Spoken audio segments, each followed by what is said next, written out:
पीए का मामला था, वह आप लोग भली भांति जानते हैं। उस मामले में मुझे गिरफ्तार किया गया था। कोई और राजकुमार सिंह करके कोई और है, उसका वो ये सब चीज़ों से वास्ता है। मुझे राज सिंह समझ के मुझे फर्जी का गिरफ्तार कर लिया गया। मैं तो अयोध्या गया था माता जी के साथ राम जी का दर्शन करने।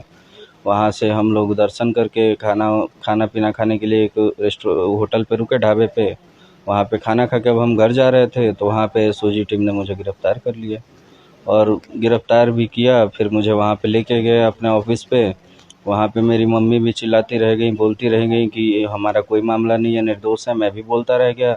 वो लोग हमारी बात नहीं सुने, ना कोई सबूत भी मांगे। फिर बोल रहे हैं कि नहीं तुम 6 को कहाँ थे, तो हम 6 को बता दिए कि हम यहाँ थे, अपना शॉपिंग किए हैं, काम किए हैं, अपने बलिया में रहे हैं। तो नहीं तुम झूठ बोल रहे हो, नहीं तुम्हें गोली मार देंगे, तुम्हारा एनकाउंटर कर देंगे, ये कर देंगे, वो कर देंगे। मुझे बहुत डराया गया कि मैं अपने मुंह से बोल दूं कि हाँ मैं दोषी हूँ, लेकिन मैं सत्य पे था, तो मैं नहीं दबा ना डरा।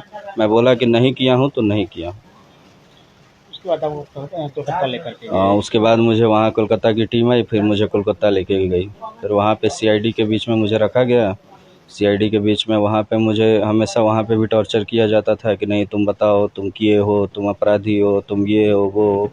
मैं बोला कि सर ऐसी कोई बात नहीं है, आप लोग को जानकारी लेनी है, जांच करना है, आप लोग कीजिए, मैं यहीं पे हूँ तब तक। जब आप लोग खुद अब मुझे बेगुनाह करके भेज देंगे मैं चला जाऊँगा। लेकिन उन लोगों का मंशा कुछ और था। उन लोगों का मंशा था एनकाउंटर का, ये सब हेडलाइन बनाने का कि राज सिंह अपराधी है, ये है वो है।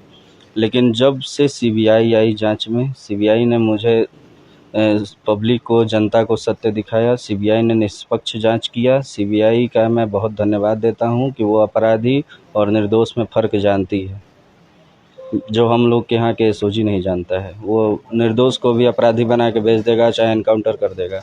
और मैं आपके चैनल के माध्यम से बोलना चाहता हूँ कि मुख्यमंत्री जी से, योगी जी से मैं गुजारिश करता हूँ कि वहाँ एसओजी टीम पे कार्रवाई बैठाई जाए, क्योंकि वो मेरे छवि को धूमिल किया गया है, बीजेपी पे सवाल उठाया गया है। मैं बीजेपी का नेता हूँ। मैं आज तक किसी भी अन्य पार्टी में किसी नेता के साथ मैं नहीं रहा हूँ। मैं शुरू से ही, मेरे पिताजी भी राम इकबाल सिंह जी जब बीजेपी से चिलकहर विधानसभा था वहाँ पे उठाए थे, तो मेरे पिताजी बीजेपी के साथ थे। मैं शुरू से ही बीजेपी के ही साथ रहा हूँ और उस पे भी सवाल उठाया गया कि मैं बीजेपी का नहीं हूँ। मेरे पास प्रमाण है कि मैं बीजेपी जो जांच कर रही थी, और वो और उनको शायद भगवान ही भेजे हैं मेरे बच्चे का। मेरे बच्चे का जान बचाने के लिए, अगर ये नहीं होता तो मैं भी मर गई होती। और जो लोग भी मेरे दूध पे और मेरे परवरिश पे और मेरे उस पे कि आप भी बिगाड़ी है संस्कार पे आवाज उठाए हैं, आज उनके सामने है कि मैंने कभी गलत राय नहीं दी अपने बच्चों को, और उनके कभी भी अपने बच्चों को गलत राय नहीं दी। और जिनको मैं अपना समझ करके उनके यहाँ भेजती थी कि बाबू जाओ वहाँ सब सही होगा, वो वहाँ अच्छे लोग हैं, अच्छे लोग हैं, वो भी हमको समझ नहीं पाए, न हमारे बच्चे को समझ पाए।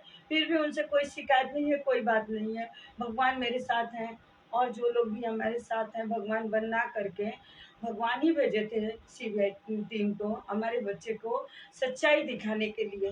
वो भी अगर हम सच्चे नहीं होते तो कोई नहीं बचाता, लेकिन सच्चाई की जीत हुई और श्री रामचंद्र जी के मैं जीत हुई। ठीक है, अयोध्या नरेश की जीत हुई है, जहाँ से मेरे आंचल के फूल पे वो धब्बा लगाया गया था कि ये मर्डरी है, ये मर्डरी है, आप मर्डरी की माँ हो। ठीक है, और मैं क्या कहूँ, बस।